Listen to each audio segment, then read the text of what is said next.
everyone. Welcome back to Speak Beautiful English. I'm Emma. And I'm Oliver. And today, Emma, I have a problem. A big NYC-sized problem. Oh dear, did you get lost in Central Park again, Oliver? Worse. Much, much worse. Okay, close your eyes. Imagine this. I'm in Times Square.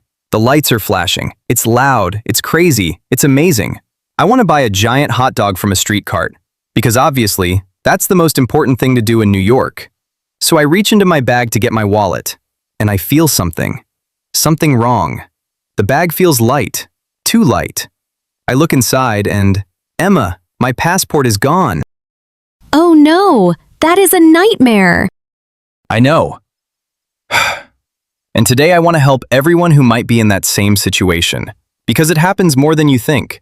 Every year, thousands of travelers lose their passport in a foreign city. That's so true. So today's episode is Emergency English. I lost my passport in New York. We're going to teach you exactly what to say, step by step, from the moment you realize it's gone, all the way to getting a new travel document. Real phrases, real situations, real English. And if you are new here, welcome to Speak Beautiful English. This podcast is made for people who are learning English. We speak slowly and clearly. We use simple words. And we always teach you phrases you can actually use in real life. Not just the pen is on the table stuff. No. We left that in 1985. Okay, so Oliver, let's go back to Times Square. Your passport is gone. Your hot dog is getting cold. What is the very first thing that goes through your mind? Panic. Pure panic. My heart is beating fast. I want to scream. I think I said out loud, "Oh no, oh no, oh no." Okay, oh no. That is not going to help you. But I understand the feeling completely. The first thing you need to do before anything else is take a breath. Just breathe. Because when you panic, you can't think clearly, and you can't speak clearly either. Right. Deep breath. Okay. I'm breathing. Now what? Now you need to check everything first. Sometimes we think we lost something, but it's just in a different pocket, or at the bottom of the bag. So first, check your bag completely. Check every pocket. Check the ground around you. That's smart. Because once I actually thought I lost my phone, and it was in my hand. We've all done that. But okay, let's say you checked everything. You looked everywhere. The passport is really, truly gone. Now what? Now you need to go to the police station. And this is where your English skills become very important. So let's teach our listeners the first key phrase of today. Yes! Go for it, Emma! Okay, so when you walk into the police station, the officer at the front desk will look at you and say, "Can I help you?" And you say, clearly and calmly, "Yes, I need to report a lost passport." I need to report a lost passport. That sounds very official, very serious. It is official. And that's good, because when you say it clearly like that, the police officer immediately understands what you need. They hear this kind of thing often in a city like New York. So the phrase is, I need to report a lost item. And you change the word at the end, right? Exactly. I need to report a lost passport. Or, I need to report a lost wallet. I need to report a lost phone. I need to report a lost bag. The structure stays the same. Only the last word changes. That's really helpful. Same structure, different item. Easy. And notice the word report. It doesn't just mean tell someone. When you use it at the police station, to report means to make it official, to create a legal record. That record is called a police report. Okay, wait. So there's the verb to report and the noun a report. Two different things, but connected. Yes, good ear, Oliver. The verb is I need to report something. The noun is I need a police report. Both are important. Perfect. So I say, I need to report a lost passport. The officer listens. Then what happens? Do they ask a lot of questions? Yes, they will ask you several questions. And this is where many people get stuck. Because the questions sound simple, but you need to know how to answer them naturally. Okay, let's practice. You be the police officer.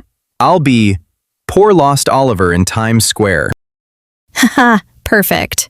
Okay. Ahem. Sir, when did you last have your passport? This morning? At the hotel? I think? Okay, so that's actually a very common answer. But let's make it sound more natural and more helpful for the officer. Instead of, I think, maybe, this morning, you say, I last had it at my hotel this morning. I last had it at my hotel this morning. Oh, that's much cleaner. Right. The phrase is, I last had it at, and then you say the place and the time. So, I last had it at the restaurant at lunchtime. Or, I last had it at the airport yesterday evening. It tells the officer exactly where to start. This is our second key phrase. I last had it at. Beautiful, simple, clear. And it's very natural. If you say this to any English speaker, a police officer, a hotel manager, a friend, they will understand you immediately. I last had it at. Okay, police officer Emma. Next question. All right, sir, do you know where you lost it? Did something happen? Well, I was walking around Times Square. I went into a souvenir shop. I was on the subway. Honestly, I'm not sure exactly where. Okay, and that's totally fine to say. You can say, I'm not sure exactly where I lost it, or I can't remember the exact location. The officer understands. You don't always know. And what if someone actually stole it? Like maybe it was a pickpocket. Great point. This is really important. If you think someone took it from you, that's different from just losing it. You don't say, I lost my passport. You say, I think my passport was stolen. My passport was stolen. The grammar is different. Was stolen. Yes, I lost it means it was probably an accident. It was stolen means someone took it on purpose. This difference matters on the police report. It can affect travel insurance too. Oh, interesting.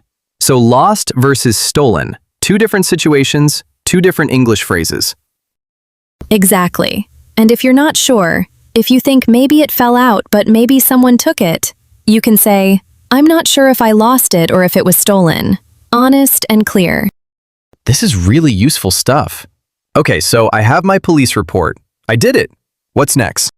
Okay, so now you have the police report in your hand. This is a very important document. Keep it safe, because the next place you go, they will ask for it. And where is the next place? Your country's embassy or consulate in New York. Right. I want to ask, what's the difference? Embassy, consulate, I always get confused. You're not alone. So here's the easy way to remember it. An embassy is the main official office of a country in another country. It's usually in the capital city. So most countries have their embassy in Washington, D.C., because that's the capital of the United States. Makes sense. A consulate is like a smaller branch office in other big cities. Because New York is such a huge international city, almost every country has a consulate there. So if you're in New York, you probably go to your country's consulate. Got it. Embassy, capital city, big and official. Consulate, other big cities, smaller but still official. Exactly. And you can find the address and phone number of your consulate online very easily. Just search your country name plus Consulate New York. Simple. Okay, so I arrive at the consulate. I'm nervous. I have my police report. I have my other ID, my driver's license maybe. What do I say? This is where our third key phrase comes in. You walk up to the front desk and you say politely, Good morning. I'd like to apply for an emergency travel document. I'd like to apply for an emergency travel document. That sounds very grown-up and professional. It does. And notice the structure. I'd like to apply for. This is a very, very useful phrase in formal situations. I'd like is the short form of I would like. It's polite and professional without being too stiff. And apply for means to make an official request for something? Exactly. You apply for a job. You apply for a visa. You apply for a loan. And here, you apply for an emergency travel document. It means you're starting an official process. So if I just say I want a new passport, that sounds less good? Ha, well, it works. But "I'd like to apply for" sounds much more natural and polished. The embassy staff will respond better to it too. Remember, these are busy people. If you speak clearly and professionally, you get better service. That's actually great life advice. Okay, so I say, I'd like to apply for an emergency travel document. What do they need from me? They will ask for several things. First, some form of ID, your driver's license, national ID card, or a copy of your passport. This is why, listen carefully everyone, this is why you should always keep a photo of your passport on your phone or in your email before you travel. Oh, this is such an important tip. It really is. Before your next trip, take a photo of your passport, the main page with your photo, and email it to yourself. That way, even if you lose everything, you can show the embassy staff your passport information on your phone. Smart, smart, smart. Okay, what else does the consulate need? They'll need the police report. They may ask for 2 passport photos, those small official photographs of your face. And there is usually a fee, some money you need to pay. How long does it take to get an emergency travel document? It depends on the country. Some are very fast, same day or next day. Others take 2 or 3 days. For a standard emergency, usually 1 to 3 business days. What if my flight home is tomorrow morning? I'm in a real rush. Then you need to explain your situation clearly. And this is our 4th key phrase. Is there any way to speed up the process? Is there any way to speed up the process? I love this one. It's so useful. Is there any way to is a very polite way to ask for something special, or to ask someone to make an exception for you. It doesn't sound demanding. It doesn't sound rude. It sounds like you're asking nicely and you understand they might say no. Right, instead of saying, do it faster, which sounds very rude. Very rude, but is there any way to speed up the process? That's respectful. That's the kind of English that gets results. And you can use this phrase in so many situations too. Is there any way to get a table faster? At a restaurant. Is there any way to change my seat? On an airplane. Is there any way to extend the deadline? At work or at school? Oh, I use that last one a lot, actually. Okay, Emma. I want to talk about something that I think is really scary for a lot of English learners. You're already stressed because your passport is gone. You're at the police station or the embassy. And then the officer starts talking really fast, or they use words you don't understand. What do? Oh, this is so important, and I want every listener to hear this clearly. It is completely okay, completely normal, to ask someone to slow down or to repeat something. Even native English speakers ask this. Really? Native speakers too? Of course. If someone is speaking quickly, or if there's a lot of noise, or if the vocabulary is technical, anyone can struggle to understand. Asking for clarification is not embarrassing. It's smart. So what do I say? Our 5th key phrase. Could you please say that again more slowly? Could you please say that again more slowly? Oh, I love how polite that sounds. Could you please?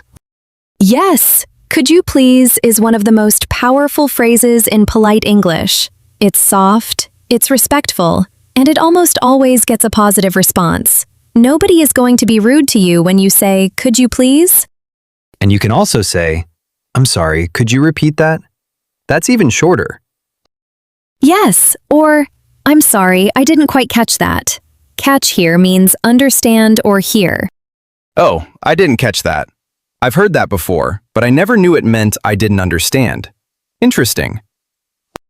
Very common in everyday English. And one more option, and this one is really helpful at the embassy. Could you write that down for me, please? Because sometimes it's easier to read something than to listen to it, especially in a second language. Oh, that's brilliant.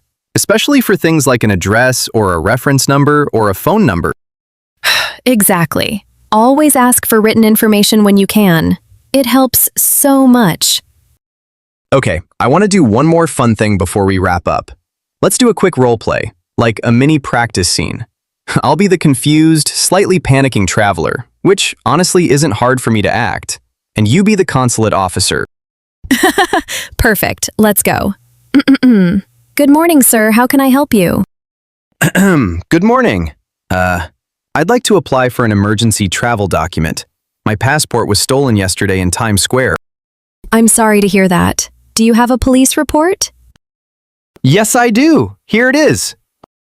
Thank you. And do you have any other form of identification? Yes, I have my driver's license. And I have a photo of my passport on my phone. Here, you can see it. Very good. I also need 2 passport photos and a fee of $110. Oh, okay. And I'm sorry to ask, is there any way to speed up the process? My flight home is tomorrow afternoon. Let me check. Yes, we can do same-day processing for an extra fee of $50. Your document will be ready by 5 o'clock this evening. Oh, that's wonderful. Thank you so much. Could you please write down the total amount and the collection time for me? Of course, here you go. Perfect. And could you say that again more slowly, please? I just want to make sure I understood correctly.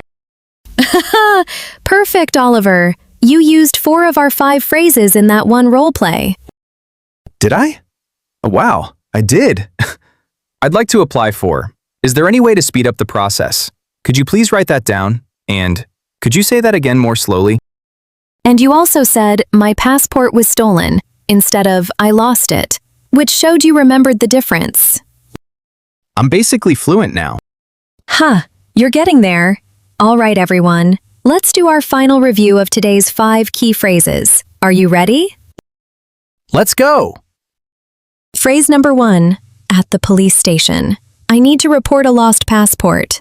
Or swap in any item. Wallet, phone, bag. Phrase number 2, to explain when you last had it. I last had it at my hotel this morning.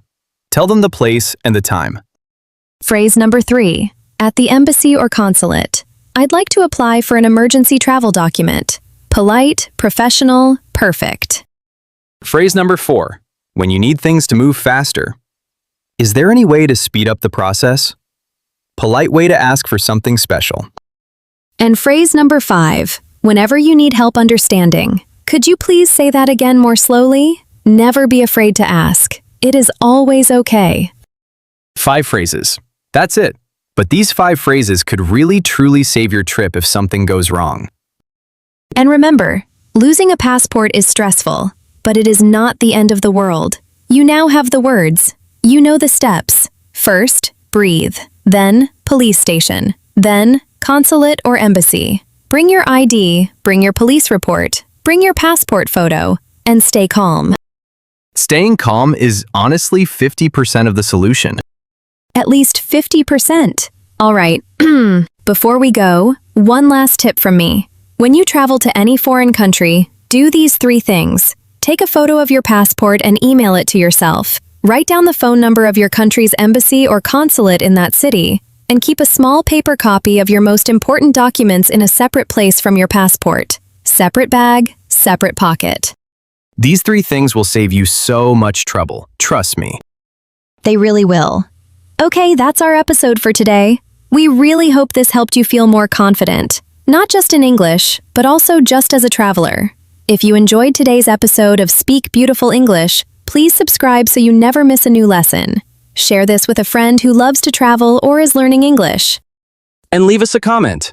Have you ever lost something important while traveling? What happened? We'd love to hear your stories. We really do love reading your comments. They inspire our future episodes. Thank you so much for being here with us today. Keep practicing, keep speaking, and always remember, English can be beautiful. See you next time. Bye, everyone. Bye-bye. Safe travels, and don't lose your passport.